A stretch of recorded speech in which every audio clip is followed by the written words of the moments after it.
and welcome to a new episode of A Taste of Fusion. Today, I've decided to bring something South Indian to the menu. And why? Because I've received an email asking me to make South Indian cuisine. The email reads, "Hello Poppy, how are you? I'm Dilip Rajan, a Saudi medical student in Karachi. I'm also a South Indian by origin. I watched your episode on South Indian cooking. It was really impressive. My friends in Karachi and Saudi love the South Indian food my mother makes. Can you make Malabari chicken or fish?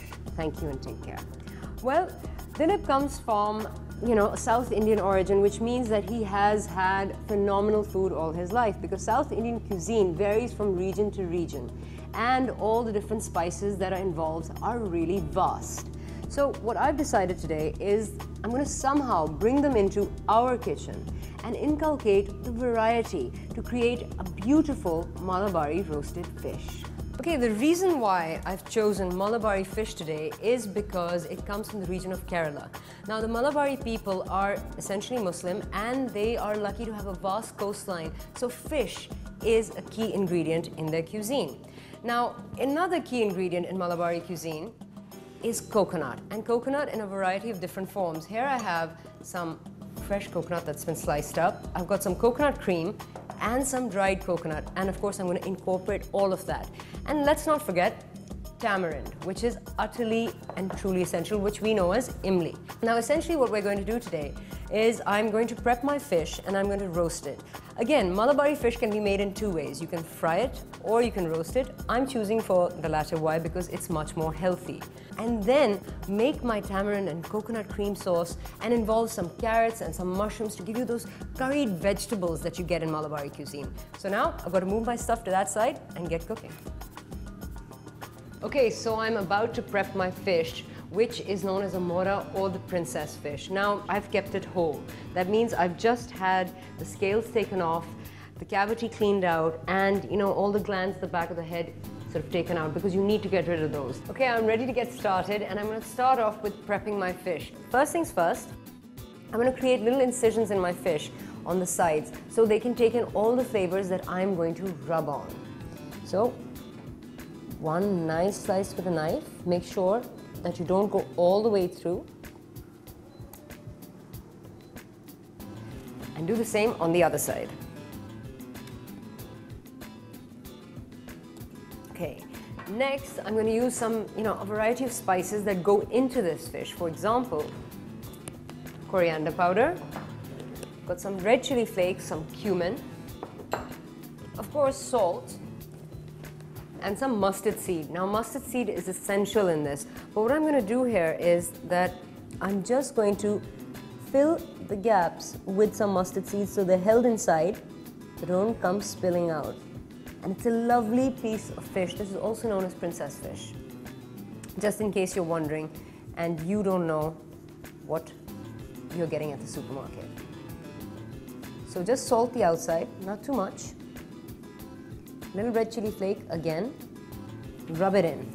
Malabari cuisine is essentially, the spices used are very similar to ours, except they're used differently. And the essence, the main essence of the food comes from the tamarind and the coconut.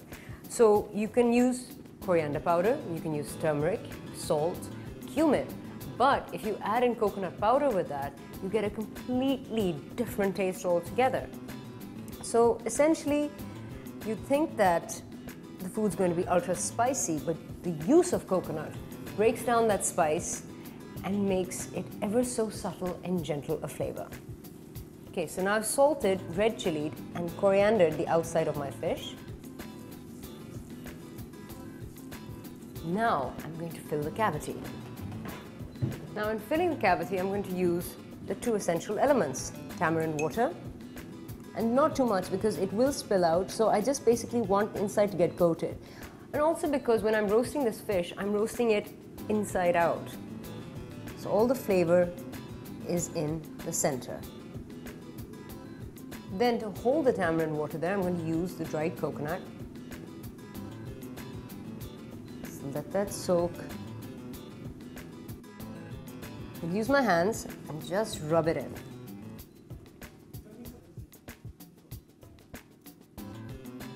Okay, so now I'll put a little dried coconut on the top of my fish as well. And I've got this little roasting pan over here, which I've put some foil in. I'm going to pop the fish in there for the moment. I'm not done with it. Give my hands a little wipe. Okay, now for some other very essential items. Now, curry patta or bay leaves, as we call them, are essential to our cooking. Now, what I'm going to do is I'm simply going to use my knife to just slice them up quite finely because, of course, curry leaves don't cook very well and you should take them out, but if they're sliced finely, they will blend in and melt in. So just a couple of these. Again, straight into the cavity because remember we're cooking everything inside out. So I want these flavors to cover the inside of the fish because the outside of the fish will have a sauce going on to them. So one fantastic hot looking chili, sliced up quite finely. And I'm going to put this straight in to the cavity as well. Some greens, and of course, you know, you can use regular onions if you want. I like spring onions in this dish because I think the subtlety of flavor is quite phenomenal that you get from a spring onion, especially when it's cooked. So that's my own little personal touch there, instead of onion, because I think that that's very pungent, especially when you're roasting it.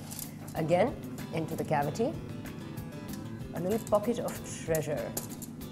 Now, last but not least, squeeze some lemon on the top. Because what's a good piece of fish without some lemon, I say?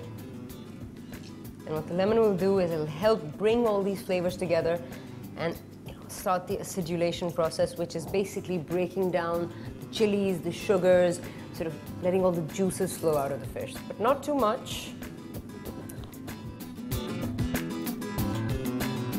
A little olive oil on the outside. Also, it's very, very healthy, so a nice lashing of olive oil there. Just on one side of the fish. Now I'm just going to cover that with foil.